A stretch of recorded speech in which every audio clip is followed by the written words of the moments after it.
ये 16 दिसंबर को police station में वॉक-इन में 5 लड़के आए थे। उन्होंने एक कंप्लेंट दी कि उनको फेक वीज़ा प्रोवाइड किया गया। इन्होंने एक एडवर्टाइजमेंट देखा था इंस्टाग्राम पे। इंस्टाग्राम से उनको एक नंबर मिला जो मैक्सिको का नंबर था। उस मैक्सिको के नंबर पे कांटेक्ट करने के बाद में उनसे 20-20 हज़ार रुपये अकाउंट ट्रांसफ़र और 1-1 लाख रुपए कैश लिया गया, इसलिए कि आपको वीज़ा हम दे देंगे। टोटल 40 लाख में इनकी डील की गई। जब इन्होंने ये हमारे पास पुलिस स्टेशन में आए, वीज़ा को वेरीफाई किया गया। उसके बाद में पुलिस ने एक ट्रैप लगाया और बाकी के बचे हुए वीज़ा और आदमी को बुलाया गया। उस ट्रैप में हमने सबसे पहले परमजीत को पकड़ा जो वीज़ा देने के लिए आया था। परमजीत से जब आगे पूछा गया तो उसने बताया कि उनको ये वीज़ा गुरुद्वारे के पास में एक बंदा आया था 3 व्हीलर पे जो दे के गया था। 3 व्हीलर वाले से पूछा तो उसने आगे एक और बंदे का नाम बताया। इस तरीके से चयन करते हुए हमने लास्ट में आउटर डिस्ट्रिक्ट में एक पुलिस स्टेशन है निहाल विहार, वहाँ से हमने एक यूनिट को बस्ट किया है जिसके अंदर हमें लैपटॉप, प्रिंटर, लगभग 50 के लगभग वीज़ा स्टिकर और कुछ प्रिंटेड कुछ नॉन प्रिंटेड और पेन ड्राइव जिसके अंदर लगभग 400-500 और वीज़ा उनके बने हुए हैं जो मिले हैं। उसके अलावा हमें कई स्टिकर्स भी मिले हैं, कई जिन पे रिफ्लेक्टिव टेप लगती है वो चीज़ें भी उनके पास से मिली हुई हैं और बाकी की भी हम इन्वेस्टिगेशन उसके अंदर कर रहे हैं। लेकिन ये फर्स्ट टाइम है जब हमने एक यूनिट को बस्ट करते हुए और इसमें कई कंट्रीज़ के वीज़ा जो इन्होंने Colombia, Brazil, UK, Canada, Germany, हर कंट्री के वीज़ा इनके कंप्यूटर के अंदर मिले हैं 400-500 की संख्या में। तो ये लोगों को वीज़ा लगा के डुप्लीकेट तरीके से और आउट ऑफ कंट्री विदेश भेजने का काम करते हैं। इसके अंदर अभी तक 4 लोगों की हमने गिरफ्तारी कर ली है और बाकी के और लोग हमारे अंदर इसके अंदर वांटेड हैं।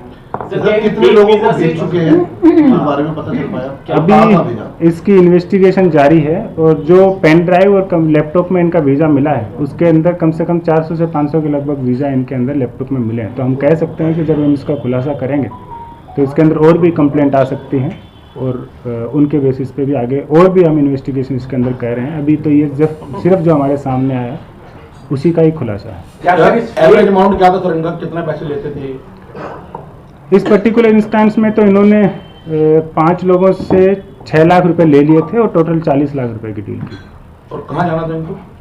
इनका जर्मनी का वीज़ा लगा था।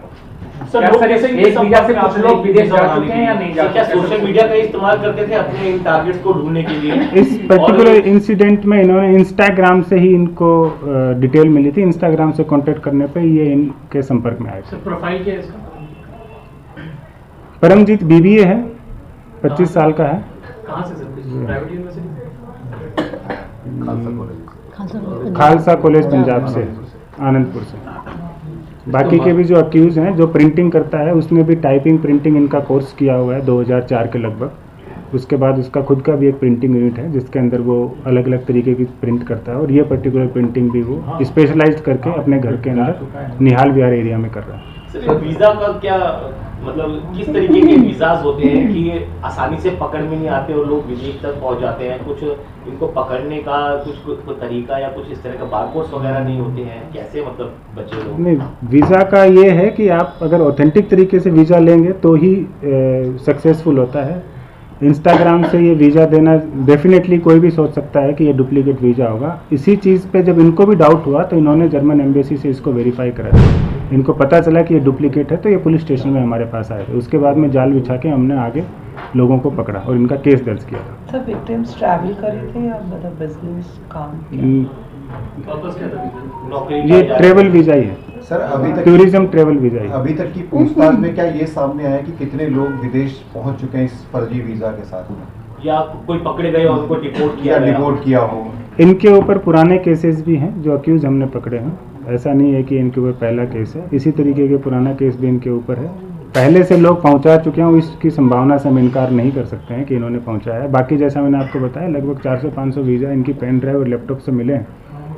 तो उनमें भी हम आगे जांच करेंगे कि जिन जिन को इन्होंने वीज़ा दिया है उनके ऊपर क्या इन्वेस्टिगेशन आगे हो सकती है। चारों के नाम बता दीजिए। मास्टरमाइंड कौन है? प्रोफाइल क्या मास्टरमाइंड का कौन है? और साथ ही ये बताइएगा सर कि क्या सिर्फ मैक्सिको ही भेज सकते हैं अदर कंट्रीज? और कितने टाइम से ये काम कर रहे हैं? मैक्सिको का तो व्हाट्सएप नंबर है, भेजने के वीज़ा तो इनके पास यूके का, कनाडा, जर्मनी, कोलंबिया, इन सब कंट्रीज़ के हैं। दिल्ली के किसी पासपोर्ट ऑफिस से संपर्क में थे? और कितने टाइम से ये इस काम को कर रहे थे सर? इनके ऊपर केसेस तो काफ़ी पुराने हैं। एक बंदे के ऊपर तो 2003 का केस भी है। परमजीत के ऊपर नहीं, परमजीत खुद 25 साल का है। सर चारों का नाम बता दीजिए। चारों का नाम और प्रोफाइल बांग्लादेश को कोई विदेश भेजा है? ये परमजीत सिंह है, 25 साल की उम्र है, इन्होंने BBA किया है। और उसके अलावा तजेंद्र सिंह है, ये 51 ईयर ओल्ड हैं। और ये इनके ऊपर भी केसेस हैं। और NBW भी है परमजीत का। परमजीत का क्राइम से केस रजिस्टर हुआ था जिसके अंदर उनका NBW भी है, तो वो अभी उससे भागे हुए थे। एक सुनील कुमार सूद है जिन्होंने भी BCom किया हुआ है और 2003 में भी वीज़ा फ्रॉड केस में ये पकड़े गए थे। और इनके अलावा उदयपाल सिंह है जो अपने यहाँ पे प्रिंटिंग यूनिट लगा रखी थी, जो प्रिंटिंग करता है। इनका भी ये प्रिंटिंग एंड टाइपिंग का इन्होंने कोर्स 2004 में किया था। सर एक इम्पोर्टेंट बस ये कि बांग्लादेशी कुछ लोगों के पासपोर्ट्स मिले थे, तो क्यों जो बांग्लादेशी जो नेशनल्स होते थे उनको यहाँ से इंडियन आइडेंटिटी से बाहर भेजते थे? क्या ये पूरा ये नेक्सस पता चला है बांग्लादेश वाला सर? नहीं, इसकी अभी हम इन्वेस्टिगेशन नहीं कर रहे हैं। अभी हमें पासपोर्ट ही मिले हैं इसके, अभी कल ही इनके पासपोर्ट मिले हैं। तो इसकी इन्वेस्टिगेशन जैसे आगे होगी हम आपको इसके बारे में जरूर सूचित करेंगे। ठीक है।